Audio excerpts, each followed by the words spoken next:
Right, we're live now.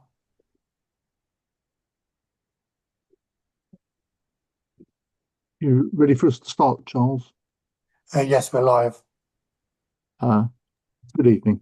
Welcome to tonight's licensing subcommittee meeting. My name is Councillor Paul Alexander and I'll be chairing tonight's meeting. The meeting is being broadcast live on the Council's YouTube channel. If I lose connection, Councillor Jacqueline Daly will take over for me. I'd like to remind all participants of a few housekeeping points. Please keep your microphones muted unless you are speaking. Please keep your camera turned on when you are speaking. Please note that the chat function has been disabled. If parties wish to add any additional information other than at their allotted time to speak, they must use the raise hand function so that they are not missed. I also ask that members keep their questions and comments brief and to the point. I now move to item 1 on the agenda, apologies for absence. Obviously, we have had an apology from Councillor Mercy Ume. Item 3, declarations of interest. I don't have any interest to declare. Councillor Stanton, Councillor Daly? No, thank you. Item 4, Gourmet Hound, 345 Fulham Palace Road, London, SW6 6TD. I'd like to ask everyone participating to introduce yourself as I call on you. We should have with us Jason Van Praag. Sorry, Jason, have I pronounced your name correctly? No, pretty good. Van Praag, yep, very good. Matt Tucker. Good evening, everyone. Emmanuel Imposer. Present, Chair. And objecting, Cassie McCready. It's McCready, yes, good evening. The procedure. Before we consider the application today, may I confirm that in addition to the main agenda, supplementary agenda A was published on the 29th of September 2025. I'll quickly explain the procedure the committee will follow. We will hear the following. The licensing officer will introduce the application, the objector, and finally the applicant. Usually each party will address the committee for a maximum of 5 minutes. Following presentation by all parties, the committee may ask questions of any party or any other person present at the hearing. Except committee members, no party has the right to ask questions of any other party at any time during the hearing. Following the presentation and questioning, each party will be allowed a maximum of 3 minutes to sum up their case or representation.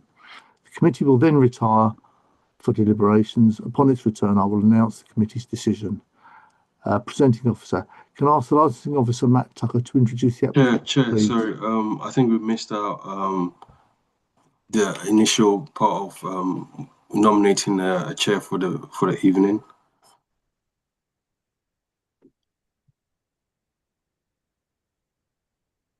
Charles. Emmanuel, I think, can we do this quite quickly? Can I nominate Councillor Alexander? Yes, and is there a second? Seconded. Okay. Yeah. Thanks, Chair. Please continue. Thank you. Thank you, Emmanuel. Presenting officer, can I ask Matt Tucker to introduce the application, please? Sure. Thank you, Chair. Thank you, panel. Essentially, this particular item, we're required to consider a full variation.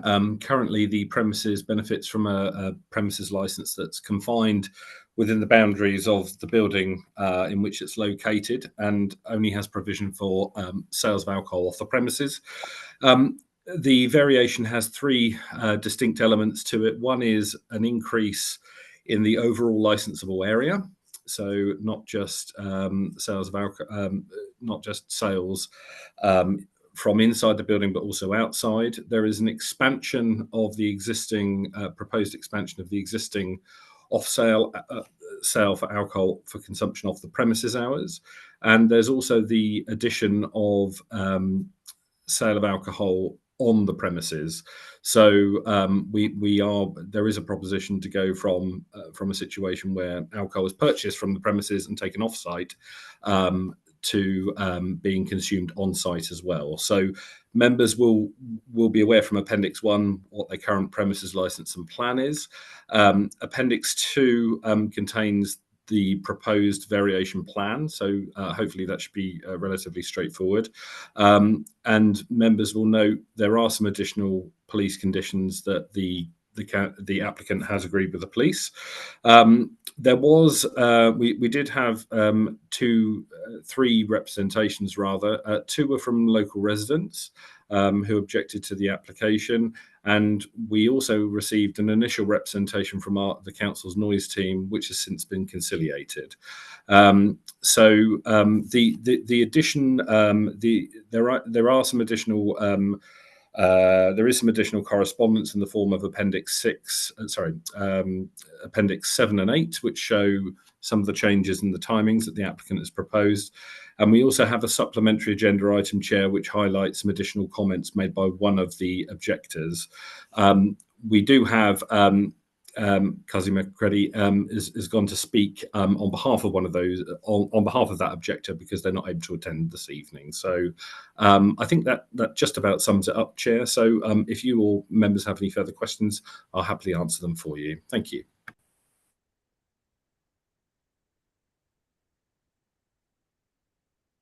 Okay, I'll now ask the objector, Casey McCready, on behalf of Amelia Walcott. You have 5 minutes. Thank you very much. Yeah, so Cassie McCready here on behalf of Amelia Waldock as an objector to the application. So I'm going to read out the statement that she's prepared, which lists the reasons that she's objecting to the application. So extending alcohol service to such long hours every day of the week significantly increases the likelihood of drunkenness and associated antisocial behaviour in and around the premises. The impact of alcohol consumption extended periods is likely to lead to disturbances and a decline in public order in the immediate area. We note that special provisions are included for match days, but they don't address the issue of football fans arriving early or hours before kickoff and drinking heavily, behaving in a disorderly and intimidating manner. There's an additional security concern in which increased late evening use of this area raises the risk of loitering and intoxication and disorderly conduct. This is a female resident, particularly concerned about her personal safety and comfort when returning to the building in the evenings. In terms of public nuisance, whilst patrons may be required to move indoors by 10 p.m, this doesn't mitigate the noise and disruption that will occur when customers exit the premises, including when waiting for taxis or simply loudly gathering outside the premises under the influence of alcohol. The flats around are not soundproofed, and there will be noise from people leaving the premises, disturbing sleep and ability throughout the workday. Litter is already a visible issue around the premises, and this is likely to increase with items such as disposable cups and cigarette butts. An increased street litter will fall to the residents and the council to manage. The flats above are likely to be exposed to cigarette smoke if windows are open, reducing the residents' ability to ventilate their homes and impacting their quality of life.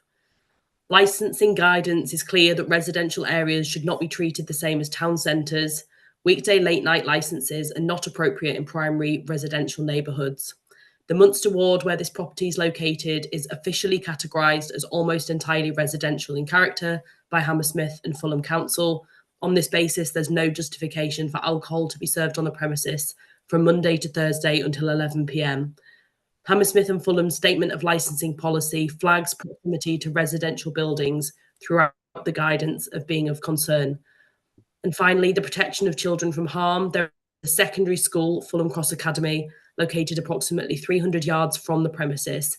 Serving alcohol during and after school hours sends an inappropriate message and increases the likelihood of being exposed to alcohol-related behaviour en route. In summary, Amelia strongly objects to the proposed extension of alcohol sales from 8 a.m. to 11 p.m. every day and urges the licensing authority to reject the application in its current form. Should the licence be granted, she requests that significant restrictions be placed on the hours of operation, outdoor space use and patron disposal to mitigate harm to local residents. Thank you. Thank you. We'll now go to the applicant. Can I ask Jason Von Prol to speak? You have 5 minutes, Jason.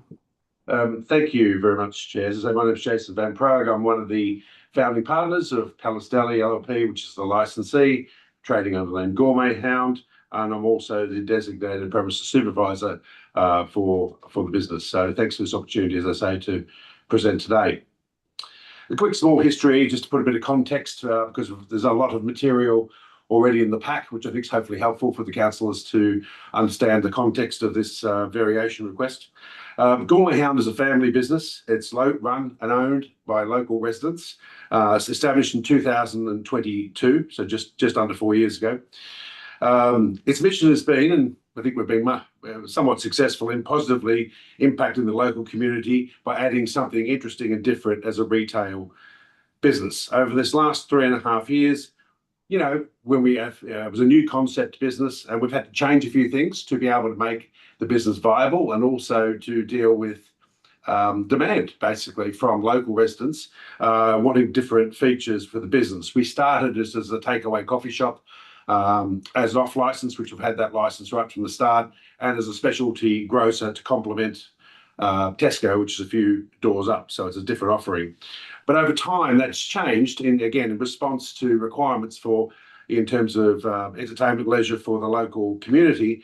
With coffee shop now has indoor and outdoor seating, and that's something that's been very popular with locals. We've increased our food offering in terms of having sandwiches, and more recently having a breakfast offering as well.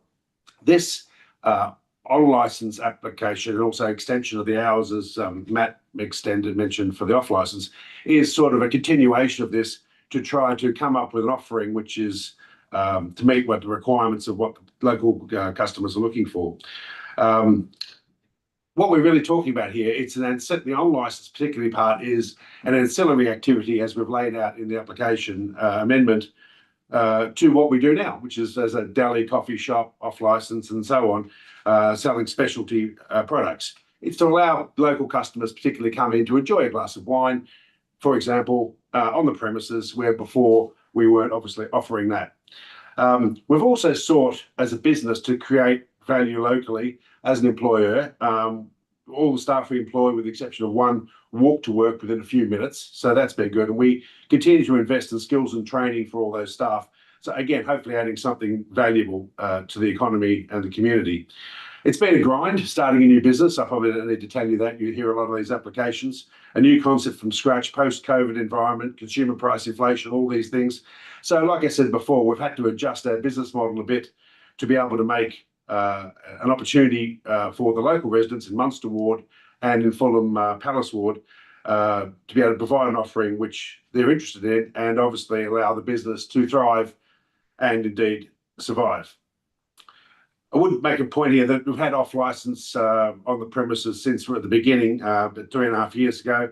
Again, as I say, it's ancillary. So it's part of the deli and the grocery and the food offering we've already had. So and the on license is ancillary. Over that time, we haven't had any issues or complaints that I'm aware of with regard to the off license or the responsible management of that. And that's been from 8 a.m. to 8 p.m. every day of the week since early 2022. On this journey for this application, we've taken advice, as Matt kindly pointed out, from the Metropolitan Police and also from the Noise and Nuisance team, who we found very helpful. And again, we adopted their recommendations, as also in taking into account some of the objections in writing made by our neighbours, and to try to find a balance between obviously keeping the business healthy and surviving and providing a service to customers, but also, you know, we want to be a good neighbour as well as a business. I would note that the premises has been licensed premises before. I mean, in years gone by, and you might know better than me, I remember it being a pizza place with a busy bar. I remember it being a steak restaurant with a busy bar. More recently not, but then back. So this is not perhaps unique. And there are other local businesses on the strip in Fulham Palace Road that do have licenses as well. And you know, I'm not aware from discussions with the police of any significant antisocial behaviour problems in the area or any significant crime issues, apart from, you know, shoplifting and the usual normal local stuff. No, Jason, you've got about a minute left, so do you want to just wind up? I was going to say, perfect timing. In conclusion, well, we're committed as a business and business owners to responsible, sustainable service of across all of our licensable activities, and indeed all of our deli and food activities to the public. We have a focus on upholding the 4 licensing objectives at all times and acknowledge the critical importance they play in licensing. We have an ambition to broaden our retail appeal of gourmet hound for the benefit of the local community and the local scene. We will provide strong stewardship and continue to, I should say, under local owners who care and love Fulham and SW6. On the basis of the application provided and the materials, which are extensive, and this little summary I've provided here, we would ask the committee to kindly consider our licence variation and to approve it, please. Thank you, Chairman. Thank you, Jason. We now come to the summing up. Sorry, beg your pardon. There's questions, Committee questions. Can I ask each committee member to ask questions of any party about the application and issues that have been raised at the hearing in relation to 4 licensing objectives: prevention of crime and disorder, public safety, prevention of public nuisance, protection of children and harm? Any questions, councillors? Councillor Daly. Thank you, Chair. Casey, may I ask you a couple of questions, please? Do you think You're very welcome to. I hope I can answer them on behalf of Amelia. Thank you. Could you just describe how the proposed licence would affect your quality of life or the quality of life of your neighbours, and particularly in terms of noise, safety, sleep disruption, that kind of thing? Yeah, absolutely. So the premises is sort of, you know the map. It's sort of directly underneath where the residents live. Those flats aren't soundproofed, and so there is an expected significant rise in the level of noise that would be heard within those flats. So at those times, there is a concern that sleep won't be easy to come by if there's an increased level of noise. Obviously, this goes on to impact health and well-being, as well as ability to work the following day and function at the current level. So that's the sort of noise issue. In terms of sort of safety concern, this is a female resident. She lives alone. If she's returning late to her flat, she's concerned that the individuals under the influence of alcohol are likely to make her feel concerned about her personal safety and her comfort when she's returning to the building. So that's a real concern as well. And generally the sort of antisocial behaviour that comes with drinking, and especially with drinking on behalf of football fans as well, and sort of increased litter in that area. As I understand it, having been to the flat multiple times myself, there are bins just in the gate through the flat that are often mistaken for public bins, and increased litter in that area is expected if there are people sort of outside with cups, cigarettes, etc. Can I ask you just about now, what sort of noise levels are experienced there, and if there is currently any sort of nuisance or disorder on match days? Fine. Match days. So speaking again on behalf of Amelia, but as somebody that stayed at this residence numerous times on visits, currently experiencing no issues with noise. There is the obvious background noise of local traffic, but beyond that, my friend and myself have never heard any sort of drunken, disorderly noise from individuals in groups of that manner. So that's not something that's currently experienced. And even on match days, is it quite safe there on match days? I understand that I've personally never been there on a match day. I've never heard from my friend that she's felt unsafe on a match day, and that is something that I would hear from her. She tends to reach out to me if there's a concern of her safety, and that's never been experienced. Casey, thank you very much. Thank you. Chair, should I ask more questions, or should I sort of give way to Councillor Staunton? It's at your pleasure whether you'd like to ask more questions now, or let Councillor Stanton ask some questions first. Councillor Stanton? I will continue. Sorry, I was just finding the unmute button. Yeah, no, please ask all your questions and then I'll come in. Oh, okay, thank you. Can I ask Jason Van Pro? Yeah. May I ask you a couple of questions? Please. Can I ask you, in what ways, in particular, you've considered the kind of the residential nature of the area in your schedule and about keeping residents safe, particularly females, particularly going into the evenings? Yeah, no, look, absolutely. Look, we're local residents ourselves, and we love the community, and we want it to be safe and also vibrant. So this is not, just to be clear, this is not a busy nightclub, right? So this is currently it's a deli, coffee shop, specialty grocer, which is going to be like a little wine shop, right? So we're not talking about a busy bar with lots of people standing up. So when we took advice from the Metropolitan Police about things, and they're particularly concerned and were very helpful with match day issues, and also late night issues after 10 p.m, where we agreed to sort of bring people inside and not have people outside, and to do these things to sort of mitigate against some of these issues. We've never had any problems with antisocial behaviour, even though we've had an off licence for all this time. We never had any issues. As I say, the police do a great job also with football days. I mean, it's very busy and there are a lot of people come. But we are very cognizant of that. Our neighbours, we have a great general manager there, and I'm on premises often too, and staff who are trained for this. So, it's like anything. You can't absolutely rule out anything, but based on the experience, based on the local area, based on what we see at other venues as well, we're not really expecting any major issues. But that doesn't mean we're not taking it seriously, of course. So thank you for that answer. Just thinking really specifically about those last couple of hours of trading. Yes. Have you considered what measures you can take to prevent noise? I realise that you're in your application now. You're going to be moving in, so clearing the outside tables at 10 o'clock. Yes. However, you will find that you'll have customers who want to smoke, usually more than one at a time. So there will be people wanting to be outside after 10 o'clock. People kind of arriving and leaving and smoking outside, and the kind of noise and litter and potential threat. So what kind of considerations and what sort of mitigations have you considered?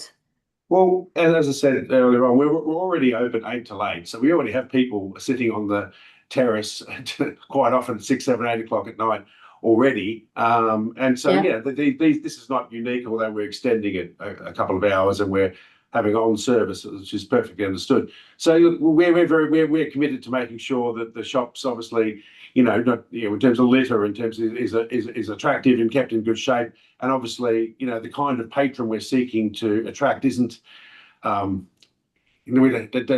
get me wrong, we love our football fans, but it's not that is not the audience we're looking for, where it's going to be noisy and busy. That is why we've agreed to some of the mitigations proposed by the police, which is to have no vertical drinking outside. Okay, so we've limited the amount of noise, if you like, and hubbub by the fact that people have to be seated to be able to be served outside. And that's obviously probably reduced the capacity by half, I don't know, or something like that. And also, we're going to put in very stringent procedures, as we already have done, to make sure that there's no antisocial behaviour, people aren't doing anything silly. We're not really expecting it greatly because of the nature of the community, and it's mainly going to be locals, we understand, who are going to be frequenting there. But that said, we're going to be well organised, hopefully, to deal with any of these minor things when they come up, because we want to be a good neighbour as well.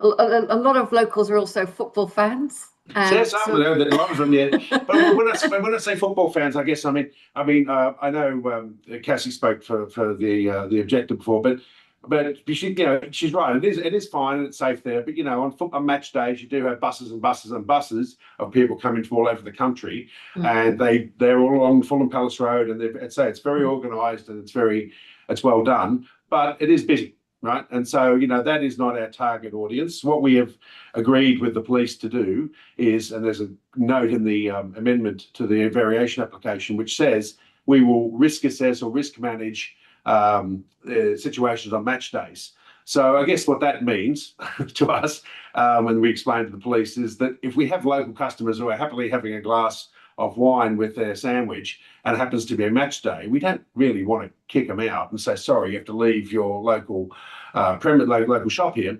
But at the same time, we have absolutely no interest in having 40 football fans sitting in there, probably not drinking a glass of wine, but drinking beer or anything else.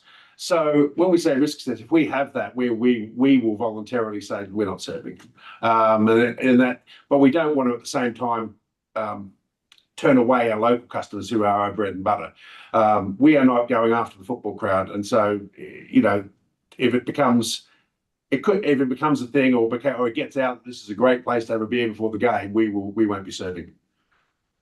Okay, so thank you for that. My sort of final question is about off sales, Yes. particularly off sales late at night and delivery riders, that kind of sort of environment. Can you tell me what safeguards are going to be in place to prevent nuisance from delivery riders and drivers, ensuring? Yeah, we are on, I'll be honest, we are on Deliveroo. It's not a very active thing for us, but we are. And it's mainly not alcohol, tends to be food. But it could change. You're right. I guess it's a couple of things. It's the one, we'll obviously have to start the shop will be fully staffed through to closing, obviously, because we're going to be busier there as well. So we'll have more staff on premises. In terms of the extension of the hours, I mean, what we're really doing is just aligning it. We're looking to open later to provide this on-service glass of wine service, and we were just looking to align that with the off license just for simplicity.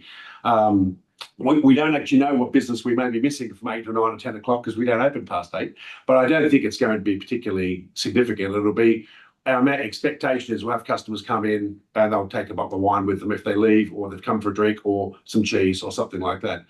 So again, if the behaviour turns out to be different than we thought, we will, in terms of risk management, we will consider it and look at it and change to make sure we not only comply with all the rules, but also the spirit of what we're trying to do in the community. Thank you very much. And Chair, could I just ask officers, I think, is that Matt in this circumstances? Please go ahead. Matt, Yes. can you just Yes, tell ma'am. me, Yes, the pavement outside, the kind of the new red line area, that's right. is it being considered suitable for safe operation, for kind of outdoor seating and I mean, that's my entire question, I think. Sure. Okay. Yep. Is it suitable? Is it safe? Yeah, I'm going to. I've got the plan in front of me, councillor. So bear with me a second. Yeah. So it effectively the answer to your question is that the prime body that would have concerns about whether it would be safe would primarily be in terms of crime and disorder from a police perspective. So. As the applicant has said, the police have agreed conditions with the applicant with regards to the outside space, and I think the vertical drinking point that has been raised by the applicant does speak to that point more prominently. I think ultimately, if you feel that there are any additional steps that you feel as a committee that need to be adopted for the outside space, then that would be your call as a subcommittee to make, essentially. But from our perspective as a licensing application team, when we process these applications, we do identify some opportunities to see if there's any active issues. And from an officer perspective, we didn't see any issue with the proposal in principle. Thank you very much, Chair. That's all my questions. Thank you, Councillor Stanton. Thank you, everybody, and apologies for looking slightly distracted a few minutes ago. I had a neighbour who's locked themselves out. So I have a couple of questions, really. I think Councillor Daly's already asked most of the questions that I was going to ask. So really, most of my questions to Mr. Van Praag. The first is just to be clear, you're currently open until 8 o'clock. That's right. Okay, and the application has you opening a couple of hours later. Yeah, it'd be for 10 o'clock on the terrace and then until 11 o'clock inside. Fine. And the awning that you have, because there appear to be kind of 2 or 3 different concerns from the local residents. The first of which, and from what I can see, one of the most important ones is noise. So I see, because I'm looking at Google Street Maps here. Cool. I see you do have an awning. That's right. I don't know if that awning has any sound qualities to it. I know, so in other hearings that we've had, sometimes there are awnings that can actually prevent the transmission of sound or reduce the transmission of sound. I don't know if that's something you have looked at or might look at. I've not heard that myself, and clearly I'm not a sound engineer, but it's. I should be clear. Neither am I. Neither am I. So but it's a good idea. I don't know enough about it. I mean, I wouldn't be, given it's an outdoor environment, it would be hard to see, even if there was some sort of dampening above that. You know, you've got such a outside there, whether that would make a difference. I'm not aware, but we'll say that, you know, just in terms of that outdoor aspect, maybe, and if you can tell from Google Maps and things, is that the two points is the one, it is the outside area is raised from the pavement area, so, and it is barriered off as well. So this goes back to the previous crime point maybe, but so it is a separation between, say, walking pedestrians walking on it's quite a wide footpath there, and the plinth, which is outside, a couple of steps up outside the shop. So there's a complete separation there from that point of view. But also that in terms of going to the noise point, limits the size, right? So we're very clear, and it's very clear in the application, people will not be permitted to drink on the pavement anywhere outside, which could obviously make the problem worse. I know you see that with pubs and other things.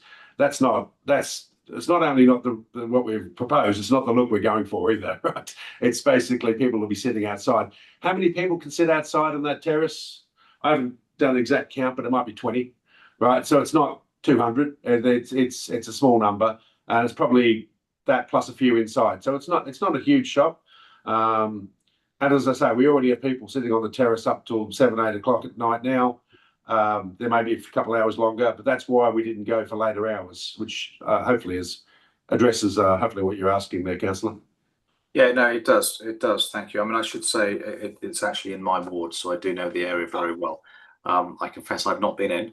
Okay, well, but we have to change that then. But I do know the area very well. Okay, can I just ask? You said that you currently use Deliveroo for deliveries. What time does that run until? Well, at the moment it's 8 to 8. It's the hours that we run the shop. I mean, our intention was just to you know, it'll marry with the shop hours. You know, we're not serving burgers and hot food and things that take away. So, you know, we don't have a high volume of it. It tends to be, you know, during the day or the afternoon. So, you know, sandwiches, maybe people ordering some ham and cut cheese and things like that. We do offer a small selection of bottles of wine and things on there at the moment. So we think that might be a very small ancillary activity. We're not expecting there's going to be a queue. And to be honest, the wine or things we're selling it's a premium shop, right? So if someone really wants, you know, half a dozen bottles of wine, it's cheaper to go to Tesco or somewhere else to deliver. If you really want something special or particular Italian wine or something you like from our shop, sure. And it's raining, you don't want to walk, and that's what it's there for. Fine, thank you. The only other thing really that kind of stuck in my head that Councillor Daly hadn't, I don't think, asked, and apologies if it was during that brief period when I was distracted, is the comments about the bins. Cassie mentioned that the bins are often mistaken for public bins around the side of the property. Yeah, I'll have to get Cassie to maybe talk about that. I mean, the bins that I think she's talking about are in front of the entrance to where the flats, you go into the flats on the side of Gowan Avenue, which the entrance are upstairs. They're not on the property, they're not on our property. And they are kind of partially hidden off because there's a little, you know, cut through where you have to walk in like this. But I can't say I've ever noticed anything, but then I don't live in the flat. So I maybe turn over to Cassie to have some comment on that. Yeah, Cassie, perhaps you could. Yeah, absolutely. So it's absolutely right. So the bins are directly opposite, sort of just off the pavement to the flat entrance. And again, a note from my friend who is objecting is that these are quite often mistaken for public bins, sort of with people throwing litter towards them or at them or in them. And there is a concern that would increase both the amount of litter taking up the space in the bins that is needed by the residents and on the ground around those. Okay, thank you. You mentioned that you've stayed at the flat quite a few times. Given that there are, I'm going to assume that it's kind of over the summer during the later hours, kind of like 6, 7, 8 o'clock, when there are likely to have been people sat outside drinking coffee on the terrace. Did you mentioned earlier, I think, that you hadn't had any noise issues, or Amelia hadn't had any noise issues. It seems that if you replace the coffee with wine, that there might continue to be no noise issues. So as it currently stands, there's no notes from the objector of current noise issues, and my experience is that I haven't heard any current noise issues. However, my experience from life in general is that wine does significantly increase the volume of people as opposed to coffee. I mean, it certainly makes me more hard of hearing. I mean, I can't disagree with that. But generally, okay. I think those are all my questions for now, Chair. Cassie, Mr. Van Praag, thank you so much. Thank you. Thank you. Thank you, Councillor Stanton. If I could just get a couple of points cleared up for me. Matt, from the council's point of view, you mentioned that there'd been some kind of investigation by the environmental noise team, and that they had conciliated their whatever the issues were. Are you able to just sort of expand on that in very simple terms? Yeah, absolutely, Councillor. Yeah, so as you quite rightly mentioned, there was an initial objection from the noise team, and for the benefit of those who may not be as familiar with the papers as members are, it's in Appendix 6. There were some initial concerns that were raised by the noise team. However, Appendix 6 does highlight that essentially what happened once the consultation closed. The applicant contacted us as an authority to highlight they wanted to make some changes to their application with regards to things like outside space, etc. And this was cascaded by one of my colleagues, Fabian, to the noise team. And this, the changes also included the agreed conditions with the police. So a reasonable reading of the conditions agreed with the police plus Appendix 6 would read to me that the noise team looked at the conditions, were quite content with the conditions that have been agreed with the police, and on that basis decided to withdraw their representation. But that was my reading of the correspondence, Councillor. Thank you very much. And if I could just follow on with that, if you have the information, have there been, is there a record of noise complaints about these premises, not necessarily in the current ownership, but within previous ownerships? What I can understand, what I would have expected to see. I mean, notwithstanding the fact that we don't have a noise officer present at the meeting, Chair. So I'm not an expert on noise myself, and I'm relatively new to the authority. I started in February this year, so my historical knowledge of the space, or the premises itself and its history is limited to a point. My only point being is that I would imagine if there were previous issues with either this premises or previous premises, that would have been included in the noise team's original objection. I think it's also worth noting that essentially, because the noise team have withdrawn at this stage, they as a team were quite content with the application as it stands to cause them to withdraw. So in terms of previous history, I'm unaware, but we don't have any recorded enforcement activity at this premises either. So we as a licensing team haven't been involved in any noise breaches. Matt, thank you very much. Yes, and Cassie, could you just cover a couple of points? And I'm sorry you're not the applicant. I hope she's well. Was there any reason she couldn't make tonight? It's work related. Okay. Well, thank you very much for stepping in. And you did mention that you stayed in the flat, which is unfortunate for you, because now I'm going to ask you a couple of questions. That's fine. So do you normally keep the windows closed? Are they double glazed windows? And if you did get noise, would you say that the noise would be coming up through the fabric of the building, or really externally? So if people are outside in the street making a racket, and would that be addressed by having windows closed or having? They are double glazed windows. The windows are usually left open, and that is for fresh air, which I think for obvious reasons you want. Some people want fresh air overnight. I do know that Amelia leaves her windows open overnight, and so therefore she's particularly concerned that the noise at night will disturb the sleeping. Yeah, I hope that answers your question. Yes, and thank you very much for stepping with that. And if we just move on to Jason, thank you very much.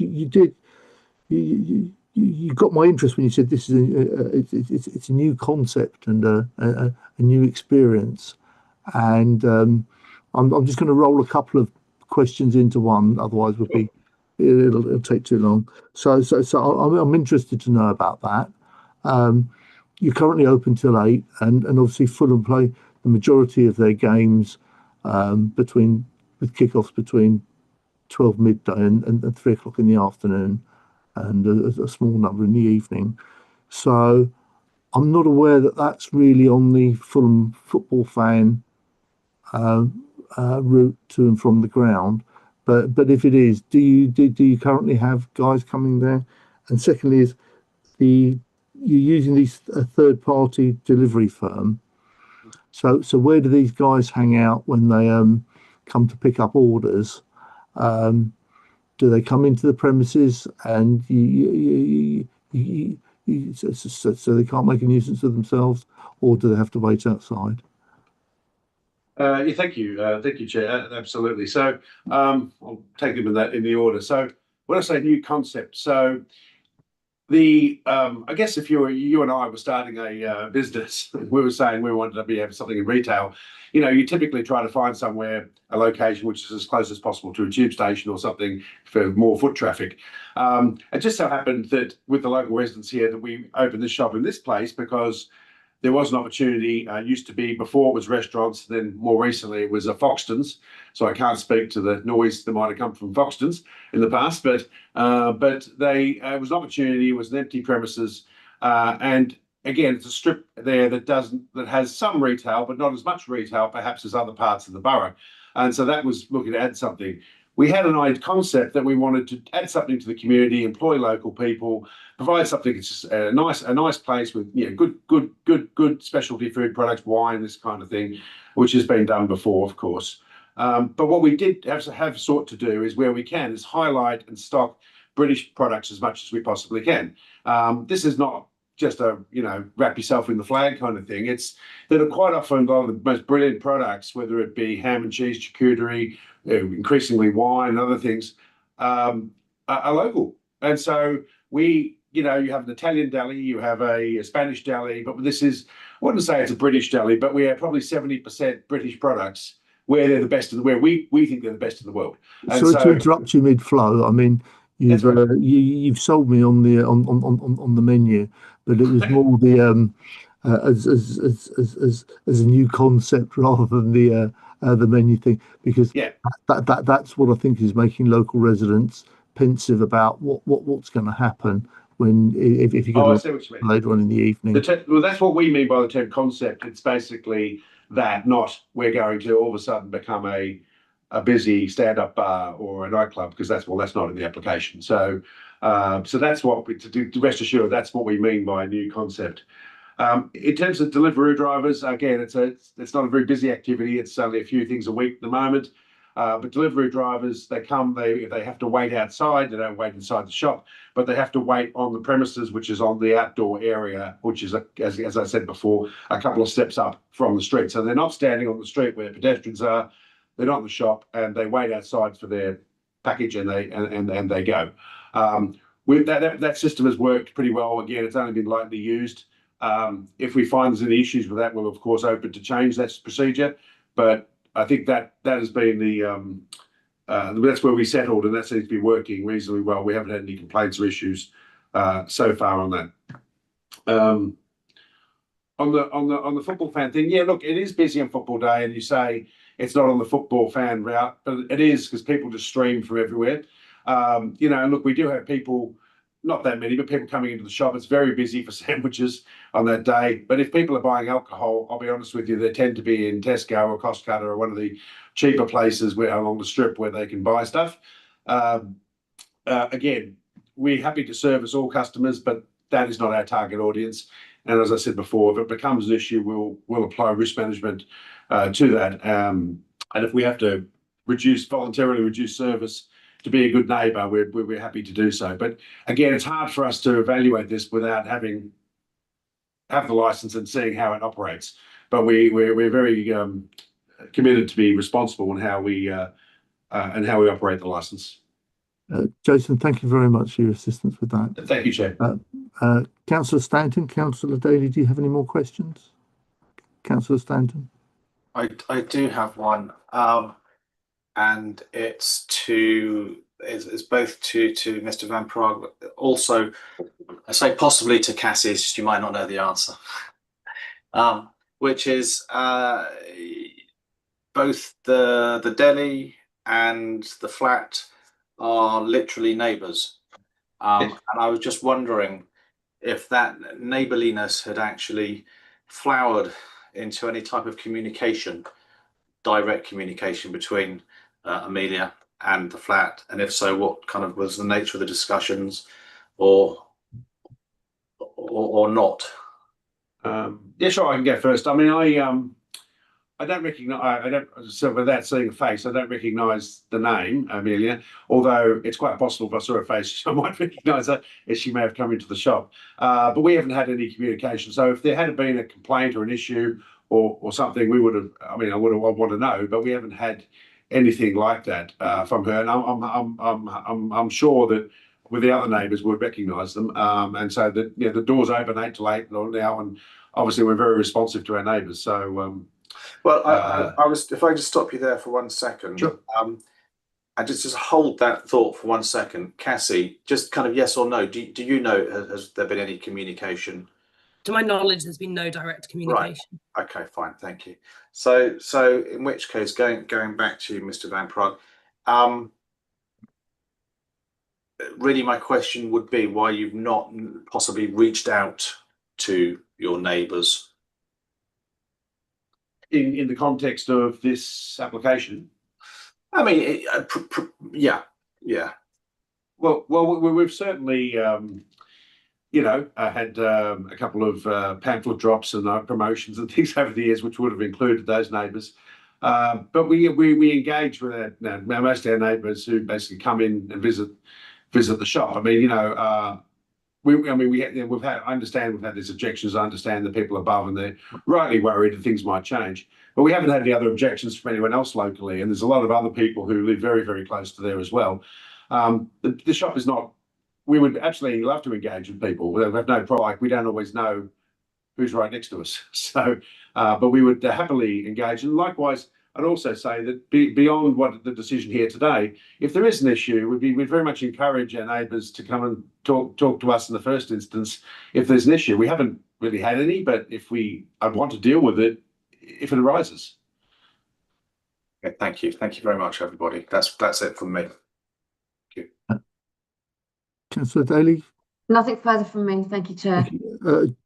Jason, just one further question. Sorry to come back to you. if in normal operation, do you have windows and doors open on your premises? Yeah, normal operation, the doors will be closed. So it's a glass frontage in front of the outdoor area, and there's basically doors which open this way inside. And then if the patron walks in, they're closed behind them. So the intention is not to change that. It's busy. It's Fulham Palace, so it's busy. There's a lot of cars and pollution and things like that anyway. So we don't really, want to keep the doors open traditionally. There's no intention to do anything different, if that's helpful. Okay, thank you very much. I've got no further questions. I'll come now to the summing up part of the meeting. Please can the parties sum up as briefly as possible in the following order? The licensing officer, Matt Tucker. Thank you, Chair. I have nothing further to add. I think what's been discussed covers all of the main issues that are pertinent to the application. Thank you. Cassie McCready. Yep, we strongly object to the proposed extension of alcohol sales on the basis of preventing crime and disorder, public nuisance, and the protection of children from harm, and urge the licensing authority to reject the application in its current form. Thank you. Jason? Yeah, thank you, Chair. As I said before, I won't repeat too much, is to say this is a local business owned by local residents and employed by locals, and so we are locals for locals, and we love our residents, and we love Fulham, and we want the best for all of that. And we've had a demonstrable record of maintaining our off license for the last 3.5 years without any issues or complaints. So it should be, in some respect, we're a known entity in terms of having run a business for nearly 4 years in the borough. We've listened and accommodated, as I think we've demonstrated, with the licensing team and also with the noise and nuisance team and the Metropolitan Police. And again, offer hopefully to continue to work with our community if there are issues. It's been put out there in good faith. We truly do believe that approving the on license will support also the policy objectives of the borough to have a vibrant local economy and local scene, which is to the benefit of all residents. I think you can expect from us robust compliance in terms of the license variation application as it's been set out, and also general guidance, as always, with the 4 licensing objectives and trying to be a responsible business and a good neighbour. I think that covers everything without repetition. Thank you for the hearing. Okay, thank you, Jason. We now come to the deliberation stage, and the committee will now retire to take its decision in a separate meeting room. You're welcome to remain in this meeting room to hear the committee's decision. However, this may take some time, and if you don't want to wait, a summary decision will be published on the council's website in the morning. Can I ask members to turn off their videos, mute their microphones, and join the private Teams meeting for deliberations, please? Thank you.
Are we ready to proceed, Charles? Yes, you can, Chair. Thank you. Good evening. The London Borough of Hammersmith and Fulham summary decision of the licensing subcommittee, 30th of September 2025. Gourmet Hound, 345 Fulham Palace Road, Southwest 6TD, the premises. The committee has considered an application for the variation of a premises licence of the following: expansion of the red line of licensable activity, the supply of alcohol on and off the premises, hours open to the public under the Licensing Act 2003. In summary, the committee has decided, after taking into account all of the individual circumstances of this case and the promotion of the 4 licensing objectives, to grant the application as follows: expansion of the red line of licensable activity to include outside the premises building as per Appendix 2 proposed premises licence plan. The supply of alcohol off the premises Monday to Sunday 8 to 11 o'clock. So that's 2300. The supply of alcohol on the premises from 0800 to 2300 inside the building and 0800 to 2200 hours outside the building. Hours open to the public 7 a.m. to 2300. To add the conditions proposed by the police and agreed by the applicant. To add the following conditions proposed by the committee: a responsible member of staff shall organise and accommodate meetings to discuss the operation of the premises with residents at least once per calendar year. The meeting shall be advertised at least 14 days before its due date by letter to residents and residents' associations in the locality, as well as to the licensing authority. The licence becomes operational with immediate effect. If problems are experienced, then an application for review of the premises licence can be made. A copy of this committee's full decision, including its reasons and the full text of conditions added to the licence, will be sent to the parties forthwith. If the applicant or any person who has made a relevant representation is unhappy with the decision, they are entitled to appeal to the Magistrates' Court within 21 days from the date of the notification of the full decision. This is the Licensing Subcommittee, 30th September 2025. Thank you very much and good night.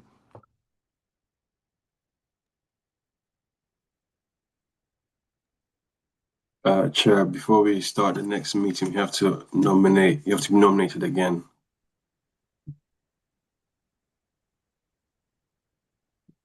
Can I please nominate Councillor Alexander for chair? Can we have a second? That's Councillor Stanton, a second. Can we start?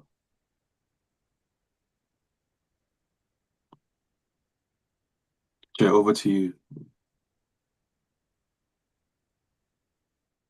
Yeah, you can proceed. The agent for the second application is present. Good evening. Is it Bobby Nakum? Bobby, can you turn your video on, please?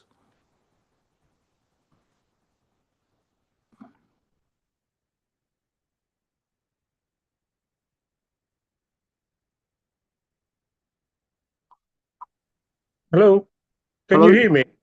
I can hear you, but we can't see you as yet. Can you? Let me just.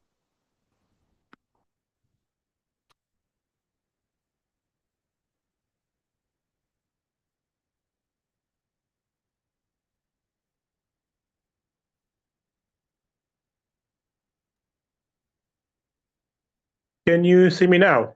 I can. Thank you very much. Charles, are we okay to begin? Yes, Chair, you can proceed.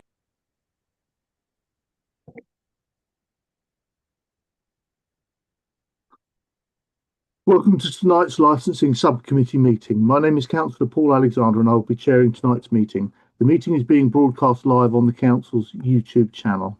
If I lose connection, Councillor Jacqueline Daly will take over for me. I'd like to remind all participants of a few housekeeping points.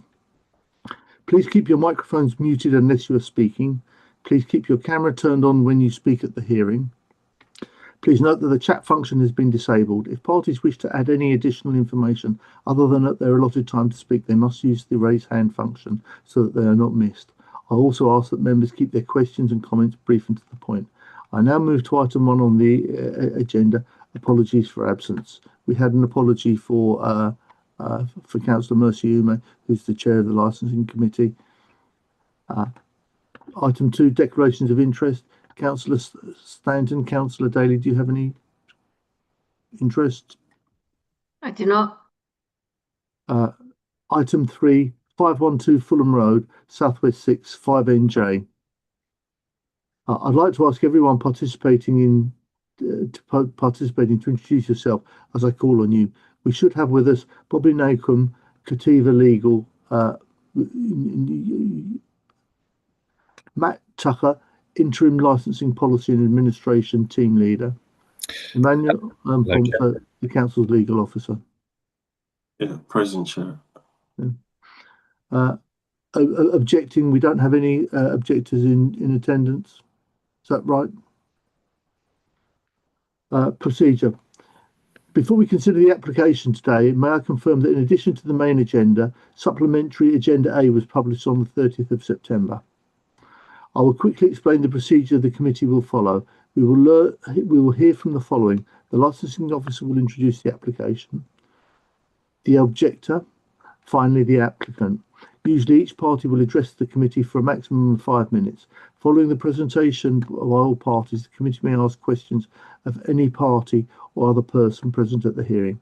Except committee members, no party has the right to ask questions of any other party at any time during the hearing. Following the presentation and questioning, each party will be allowed a maximum of 3 minutes to sum up their case or representation. The committee will then retire for deliberations. Upon its return, I will announce the committee's decision. The presenting officer, can I ask the licensing officer, Matt Tucker, to introduce this application, please? Good evening, Chair. Good evening, panel. Yes, so we're here to consider an application, a new premises licence application that's been made by the applicant in this case, by the agent on behalf of the applicant. Essentially, we're looking at an application for the provision of late night refreshment and for the sales of alcohol for consumption both on and off the premises.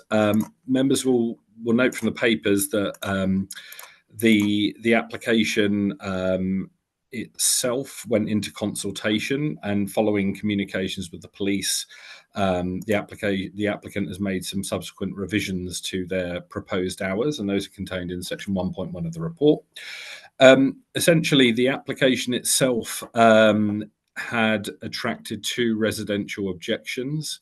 At the time of writing the report, those 2 residential objections were still in place, and those were originally contained in Appendix 4.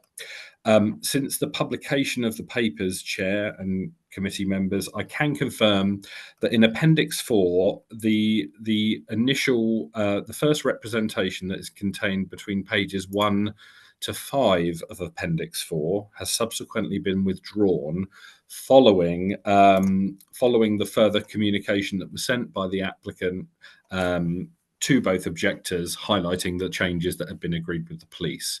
So essentially, we are now in a position. The reason you're being asked to consider this item tonight is essentially because we have one outstanding objector who, despite upon receipt of the applicant's additional comments and update in terms of the application, has not indicated to us at all that they wish to withdraw their representation. So we have one outstanding objection, and that's the primary reason why it's being considered as part of this meeting.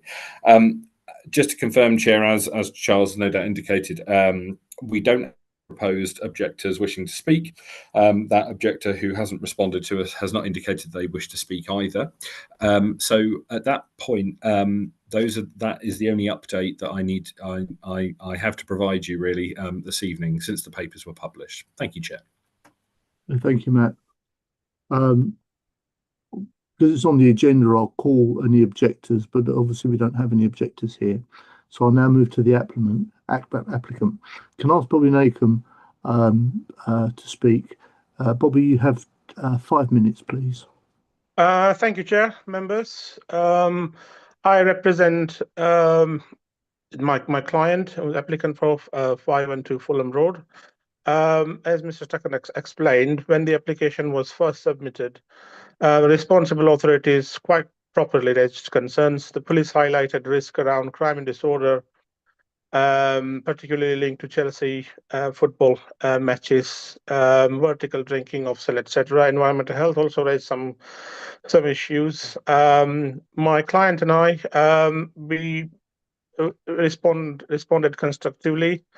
We entered into detailed discussions with the police and various authorities, and as a result, the hours sought were reduced and additional conditions been agreed. And more importantly, we accepted every conditions that police requested. Now, those conditions transform the nature of the operations, and these extra conditions where the alcohol will be strictly ancillary to the foods. There will be no vertical drinking. Conditions about outside area. Conditions about controlling the crowds during the Chelsea match days, safeguards, and suspension of sales during the match day, no glass bottles. So we worked with the police, we worked with the authorities. We had a number of email exchange between licensing and various authorities.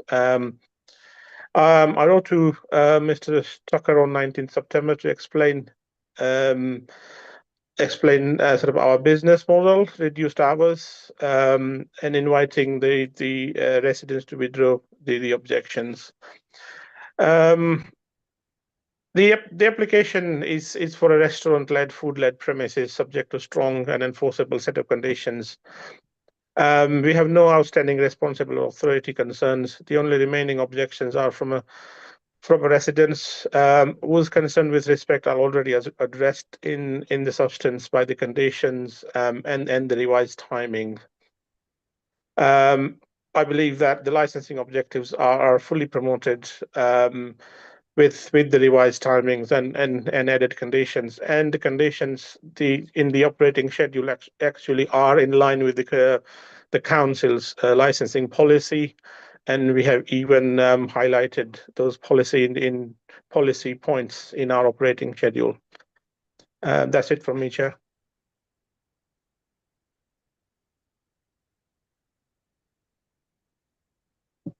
Sorry, thank you for being brief.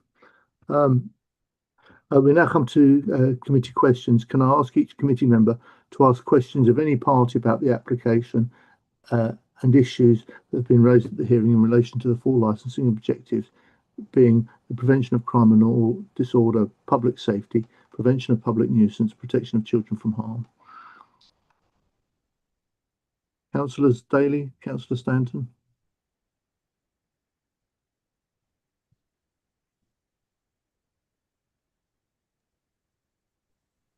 Will I ask first? Yes, please go ahead.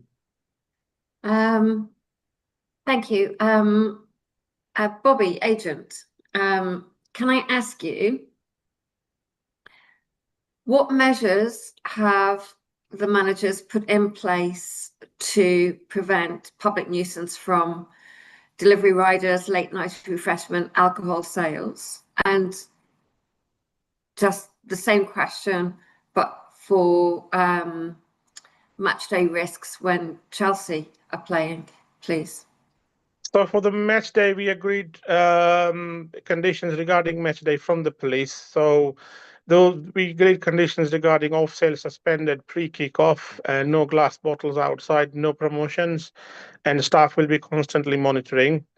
Police are satisfied with these safeguards. And for the public nuisance, we haven't applied for any regulated entertainment. All the delivery riders, they have a dedicated seating area at the back of the premises. So there will not be any delivery riders loitering at the front of the premises. And also we had a long discussion with environmental health on public nuisance basically, and the measures suggested by them, and the conditions they are satisfactory with environmental health. You can see the number of conditions that we agreed already on the agenda report pack regarding public nuisance. There are quite a number of conditions. If you want me to go through one by one, I'm happy to do so. But we have agreed a number of conditions with police and environmental health. It's mainly addressing crime and disorder, public nuisance, and also to address any concerns, particularly for match, because that was one of the biggest points for the police and I believe for the residents as well. And so quite a number of conditions we agreed with the police regarding match day. Thank you. Are you imagining that football fans will be on your premises on match day?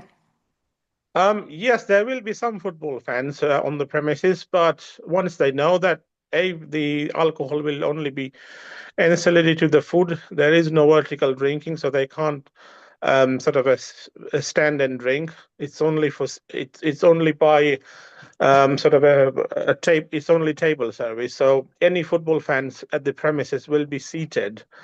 Of course, we can't sort of control them. We can't control anyone asking and coming into premises. But I think once they know that this is not a vertical drinking type establishment, and once they know it's table service only with the food, we're not anticipating any big football crowd. It's mainly for people sitting down and having a drink, whatever the sitting capacity the premises has. And thank you. And could you just detail how the outside space will be used, front and back, please? The back is, I believe, is a fire exit, and there is a seating area at the back. Back at the moment, back is not open to the public, so it's mainly for delivery riders. And it's also used as staff smoking area. Premises front, I think they have a tables and chair license for 2 to 3 tables. I can't recall on top of my head now. So front there will be table service, and back at the moment there is no public access at the back other than fire exit.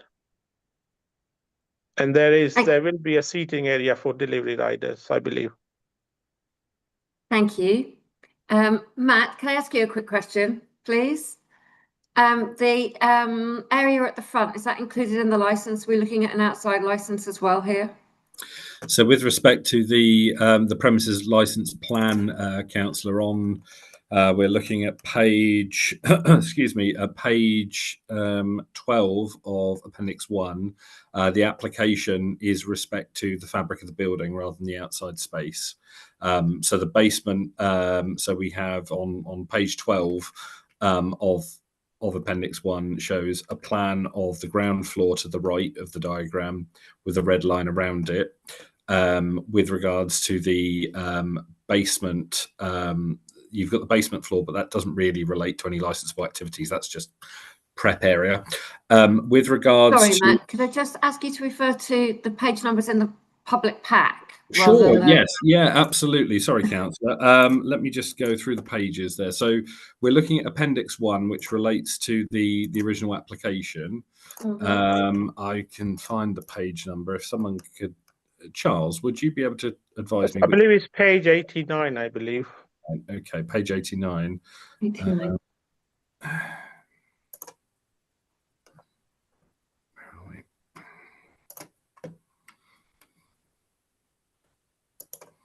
So the premises license plan includes the fabric of the building only, not outside.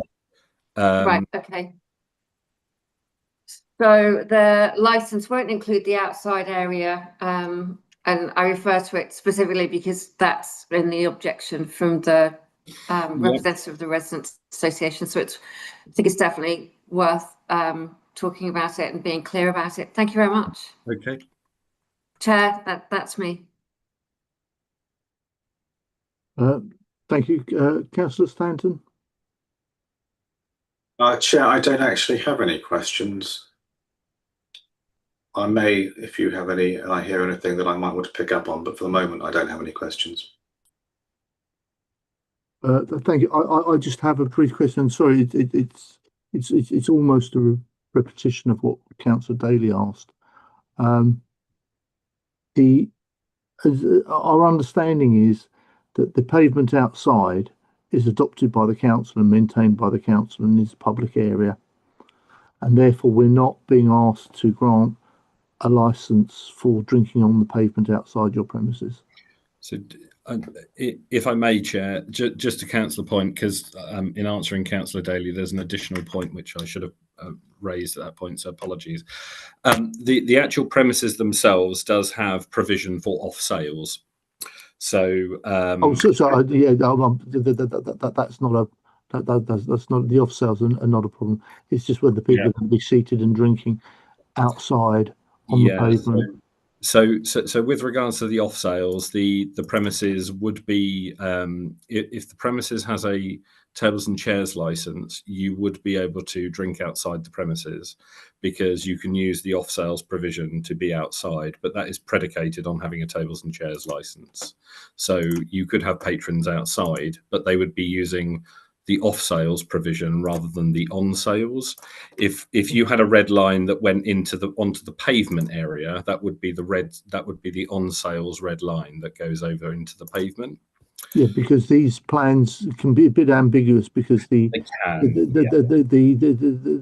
property plans depict the basement, which is owned by the property, which extends out underneath the pavement, but the pavement itself in the upper area is owned and maintained. Well, it's maintained by the local authority. That's right, and that's where the table and chairs license would come in. Yeah, and just to clarify, you're not asking for alcohol sales on the pavement outside, are you, Bobby? No, we're not asking for it. So the pavement outside is subject to tables and chair license, and as I said, the general conditions, regardless of whether it's inside or outside, it's for table service only, regardless where the patrons will be sitting. Thank you for clearing that up. So it just really it's the different ways the plan can be interpreted. Councillor Daly, you have another question? Hi. Just to be really clear then, the restaurant will be serving food indoors and outdoors, but only alcohol indoors. Is that correct? No, alcohol can be served outside because legally speaking, consumption is not a licensable activity. Only the sale or supply is a licensable activity. So as long as the sale takes place inside, then the alcohol can be consumed outside. But the overall condition, the headline conditions here is regardless of whether it's tables and chair outside or inside, is for table service only. So there will not be anyone cannot take the alcohol outside, stand there and drink. It has to be they must be seated at the table outside or inside, and the outside tables and chair is subject to tables and chair license, which is a different process. So anyone who's using those tables and chairs outside, they will be able to consume alcohol. Thank you. So next question to Matt, really. Matt, are there any limitations on what time customers can be outside drinking in these circumstances, please? Well, with regards to the tables and chairs license, that would limit the timing in terms of what would be permitted. Now, if you felt as a committee that outside that there would be no drinking outside the premises up to a certain point, you as a committee can decide whether that is necessary or not. I think it might be helpful perhaps for the agent rather, in this case, perhaps to highlight what they viewed in terms of the timing for the outside space. So that may provide you with more of an answer in terms of what the business model would be proposed for. But essentially, we would expect them to stop serving alcohol as per a license if it was granted. If you feel that the outside space needs additional conditioning, that would be down to you as a committee. Can I just make a point? So the tables and chairs license, they will also set a timing as well. And I think in line with the tables and chair licensing in the area, it will be no later than 9 or 10 p.m. anyway.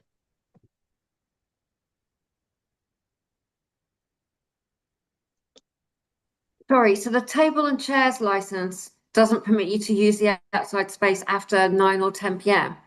Yeah, it's in accordance with the local framework for tables and chair license. So they can depict their own timings with the tables and chairs, and also we haven't explored. We may not get tables and chair license. So that is something that we haven't explored yet, because we wanted to get the alcohol license first, and then there's no point sort of jumping ahead without getting the alcohol license. So now we will explore getting tables and chair license if my client wish to do so. But we wanted to have that provision because we don't want to vary this license. If we get tables and chairs license outside, we don't want to sort of come back here again and vary this license. And looking at the size of the premises, I don't think you can fit more than 2 tables and sort of 2 tables and a set of chairs outside there anyway. So we may get 1 or 2 tables. We may get 2 tables maximum because there's not enough space. Thank you.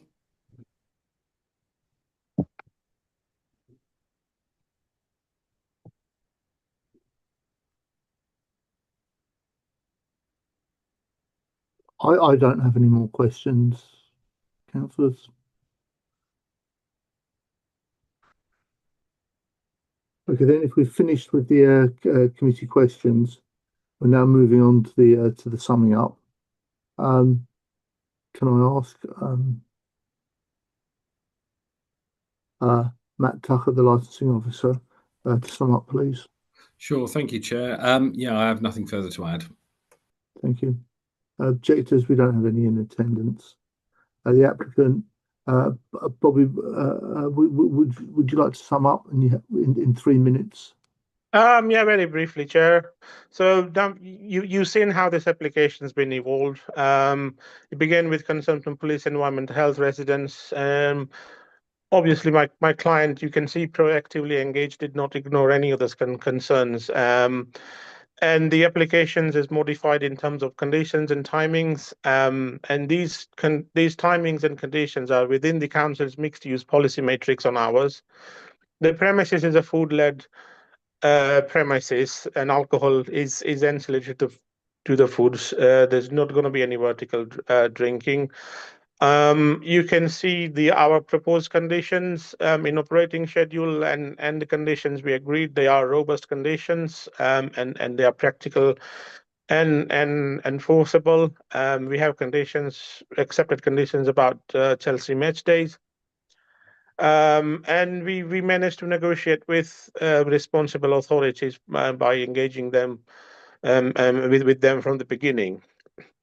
So this demonstrates my client is a responsible applicant who works with the authority, listens to residents, and deliver a safe and balanced proposal. And the section 1 and 2 guidance is also clear. So decision must be proportionate, evidence-based, and focus on what is within the operator's control. On the test, there is no basis for refusal, I believe. The licensing objectives are fully promoted, and every legitimate concern has been addressed through enforceable conditions and revised timing. Accordingly, on behalf of applicant, I respectfully request you to grant this license as amended. That's it from me, Chair and members. Okay, thank you. We now move to the deliberation stage. The committee will now retire to take its decision in a separate room. You're welcome to remain in the meeting to hear the committee's decision. However, this may take some time. If you don't want to wait, a summary decision will be published on the council's website tomorrow morning. Can I ask members to turn off their videos, mute their microphones, and join the Can I just add something? Sorry. I have to take my daughter now, so if you don't mind emailing me the decisions, Matt. Yes. That's part of the procedure. Thank you very much, councillors. Will you now join me in a separate meeting room for your deliberations, please? Thank you very much. Thank you.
You're muted, Chair, at the moment. Thank you. Can we start? Yes, you can proceed with the decision, Chair, yes. Thank you very much. This is the summary decision of the Licensing Subcommittee, 30th of September 2025. 512 Fulham Road, London SW6 5NJ. The committee has considered an application for a new premises licence for late night refreshment and for the sale of alcohol on and off the premises under the Licensing Act 2003. In summary, the committee has decided, after taking into account all of the individual circumstances of this case and the promotion of the four licensing objectives, to 1, grant the application as follows: late night refreshment, indoors only, Thursday to Sunday, 2300 to 12 to midnight. The sale of alcohol on and off the premises, Sunday to Wednesday, 9 o'clock till 2300 hours. Thursday to Saturday, 9 o'clock to midnight. The opening hours of the premises are as follows: hours open to the public, Sunday to Wednesday, 0700 to 2300. Thursday to Saturday, 0700 to midnight. The licence is subject to any mandatory conditions. The licence is subject to the conditions proposed by the applicant as amended by the committee. The licence is subject to the conditions proposed by the police and agreed by the applicant. The licence becomes operational with immediate effect. If problems are experienced, then an application for review of the premises licence can be made. A copy of the committee's full decision, including the reasons and the full text of the conditions added to the licence, will be sent to the parties forthwith. If the applicant or any person who has made a relevant representation is unhappy with the decision, they are entitled to appeal to the Magistrates' Court within 21 days from the date of notification of the full decision. To the Licensing Subcommittee, 30th September 2025. Thank you all, and good night.